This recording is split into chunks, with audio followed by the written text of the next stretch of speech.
En rentrant à la maison un soir où ma femme servait le dîner, je lui ai pris la main et lui ai dit « J'ai quelque chose à te dire ». Elle s'est assise auprès de moi et a mangé tranquillement. De nouveau, j'ai observé la douleur dans ses yeux. Soudain, je ne savais plus comment ouvrir ma bouche, mais je devais lui faire savoir que je divorçais. J'ai abordé le sujet calmement. Elle n'avait pas l'air d'être fâchée pour mes paroles.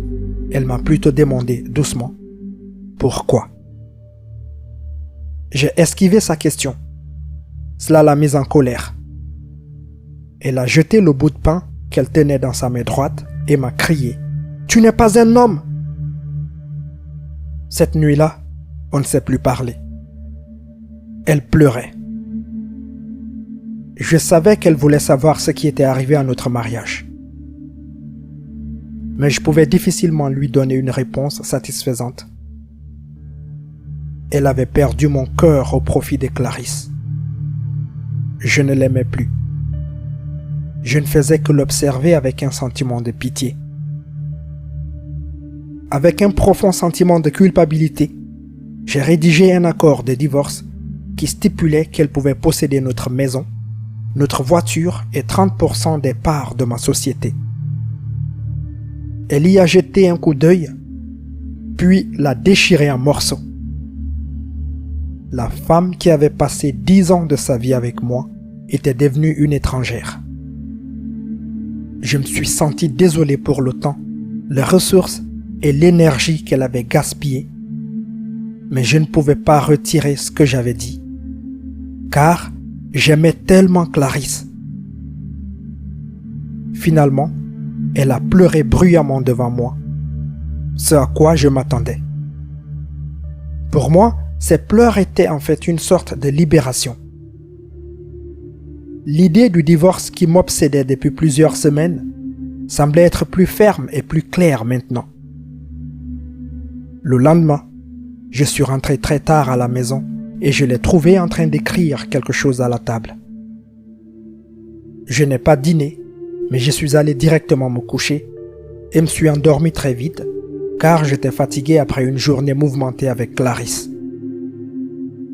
Quand je me suis réveillé, elle était toujours là, à la table, en train d'écrire. Je ne m'en suis pas soucié, je me suis retourné et me suis à nouveau endormi. Le matin, elle a présenté ses conditions de divorce. Elle ne voulait rien de moi, mais avait besoin d'1 mois de préavis avant le divorce. Elle a demandé que pendant ce mois, nous nous efforcions tous les deux de mener une vie aussi normale que possible. Ses raisons étaient simples. Notre fils devait passer ses examens dans 1 mois et elle ne voulait pas le perturber avec notre mariage brisé. Cela me convenait. Mais elle avait quelque chose de plus. Elle m'a demandé de me rappeler comment je l'avais portée dans notre chambre nuptiale le jour de notre mariage. Elle a demandé que chaque jour, pendant 1 mois, je la porte de notre chambre jusqu'à la porte d'entrée. Je pensais qu'elle devenait folle. Pour que nos derniers jours ensemble soient supportables, j'ai accepté son étrange requête. J'ai parlé à Clarisse des conditions de divorce de ma femme. Elle a ri bruyamment et a pensé que c'était absurde. Peu importe les astuces qu'elle utilise, elle doit faire face au divorce, a-t-elle dit avec mépris. Ma femme et moi n'avions eu aucun contact corporel depuis que mon intention de divorcer avait été explicitement exprimée. Aussi, lorsque je l'ai portée le premier jour, nous avons tous les deux paru maladroits. Notre fils a applaudi derrière nous en disant que papa tient maman dans ses bras. Ces mots m'ont apporté un sentiment de douleur. De la chambre au salon, puis à la porte, j'ai marché plus de 10 mètres avec elle dans mes bras.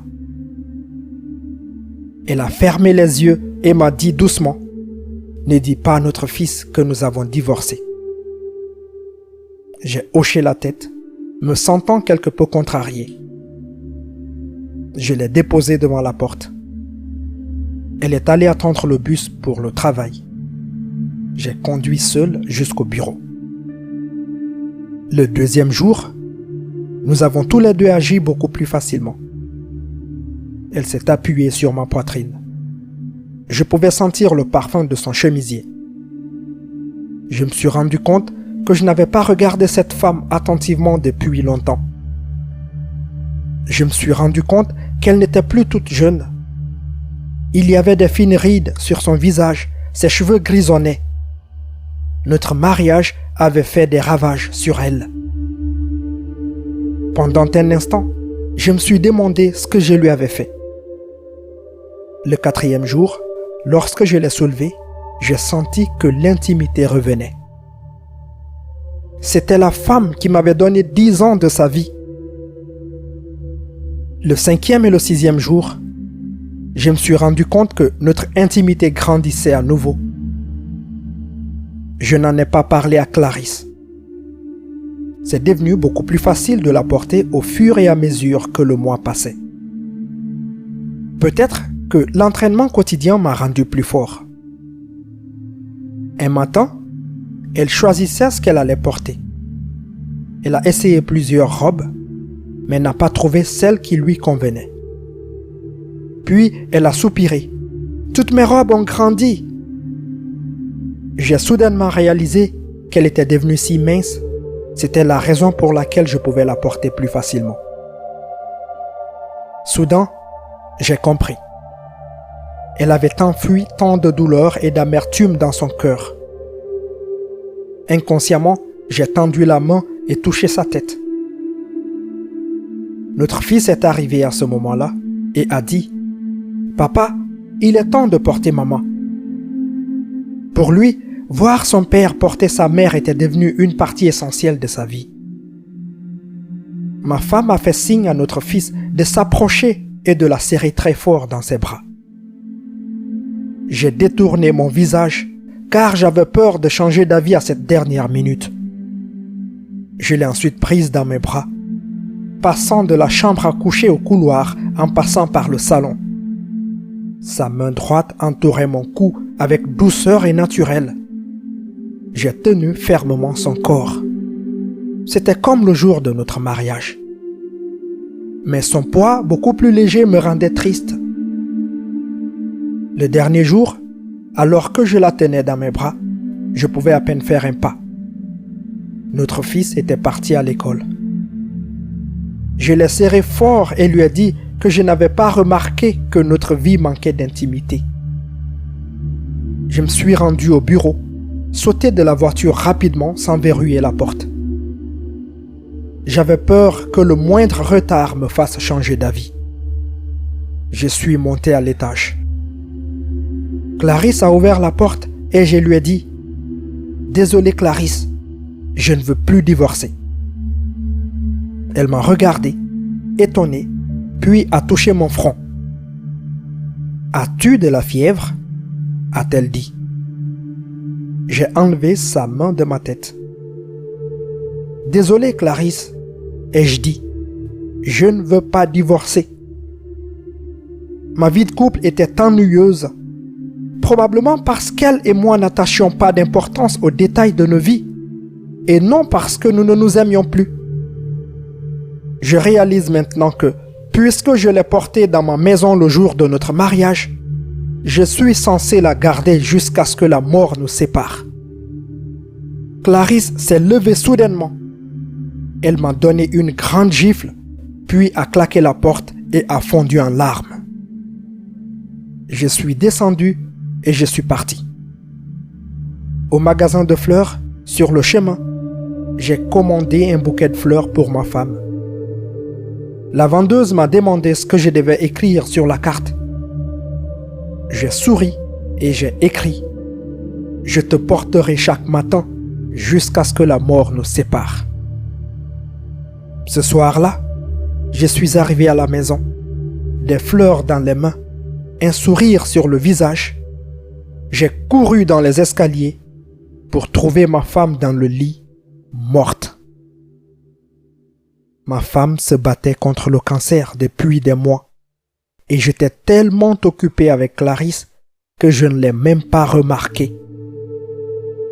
Elle savait qu'elle allait bientôt mourir et elle voulait m'épargner toute réaction négative de la part de notre fils si nous allions jusqu'au bout du mariage.